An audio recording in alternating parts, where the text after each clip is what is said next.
Welcome back. So today, stuck inside.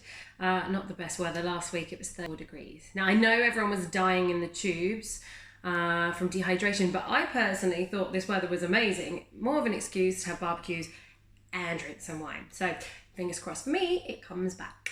Today we're going to talk about Pinot Grigio versus Pinot Gris. I've done this episode today because Pinot Grigio is probably the most well-known grape for the majority of people drinking wine.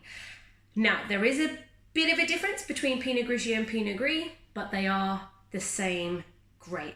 Originally, they mutated from the little bit of a grape, Pinot Noir. So Pinot Noir, incredible red wine, really delicious, famous from coming from Burgundy, but it mutates like anything. It's fussy, it goes moldy, it doesn't like where it's put in the soil, and for that reason Pinot Gris was created. Came about, moved a little bit further up to Alsace in France. That is where Pinot Gris basically comes from now. Pinot Grigio, which a lot of people are drinking these days, comes from Italy, so the northeast of Italy.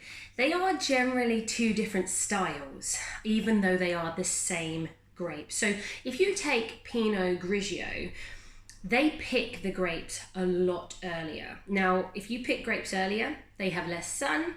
That means they have less sugars in the grape. And if you have less sugar, you get less flavors, but you also means the acidity is higher. So with a Pinot Grigio, what it's famous for, these very neutral, lemony, simple wines, but with a bit of refreshing acidity.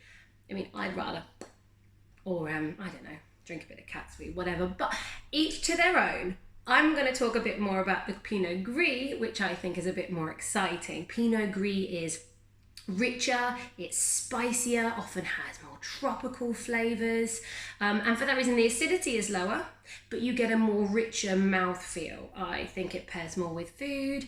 I think it's far more exciting, and a lot of that has been mimicked around the world. So if you see Pinot Grigio, Pinot Gris on labels in South Australia, in Marlborough, New Zealand, in Oregon, in America, these kind of regions, they tend to go for the Pinot Gris style, so slightly more flavour.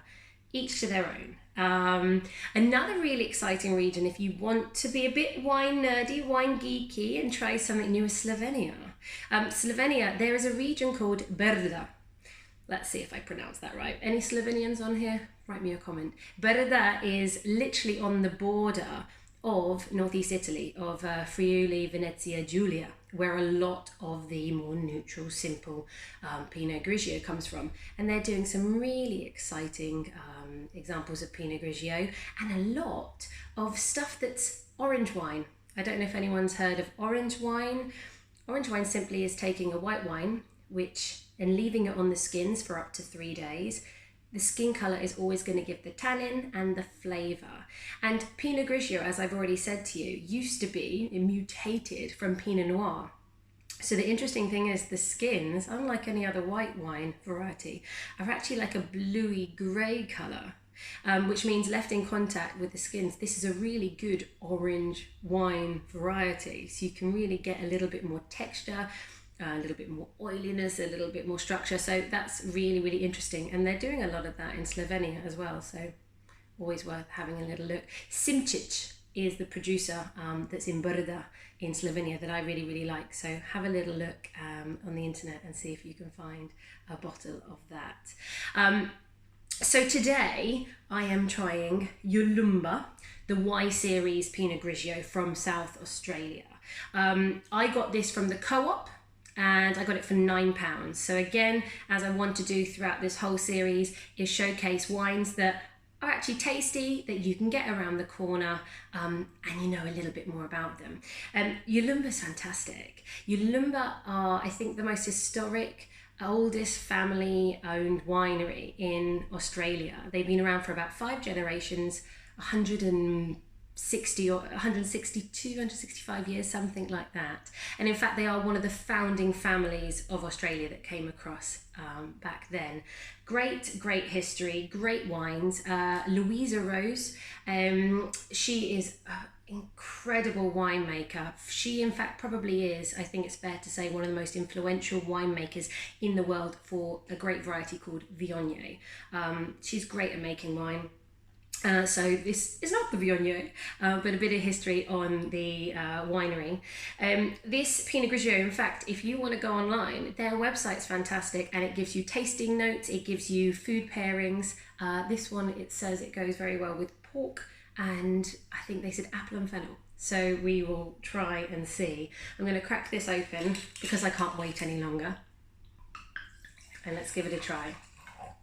I probably poured myself a little bit too much, but someone has to drink it, right? Pinot Grigio as well is a wine that is generally aged in stainless steel, so it's a clean, fresh style, and you're supposed to drink it young. So again, it's a little bit cheaper, and you can knock it back and just enjoy. So this one, I'm hoping, Pinot Grigio, but from South Australia, that's going to have a little bit more flavour and concentration. And it does. This is not too strong on the nose. I actually would love to have a little bit more, but it's soft, it's subtle, it's very floral. It's almost got this kind of, like a bit of a Bakewell tart kind of feeling with this kind of flaked almonds and a certain sweetness. Almost orangey, or even a hint of like tinned peaches. But it's beautiful, it's peachy, it's soft, it's round.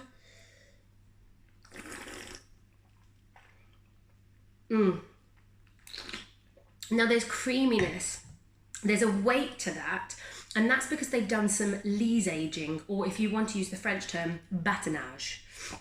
It's basically the natural yeast that is on the skin of a grape falls to the bottom of a tank, and a winemaker has two choices: to either take that away from the wine to keep it very clean, or they can mix it up, stir it a little bit, that's the lees aging, to give a bit more of a creaminess.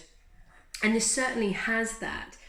In fact, this tastes exactly like the flaked pastry that you put in the oven with an apple and cinnamon. So a baked apple cinnamon flaky tart.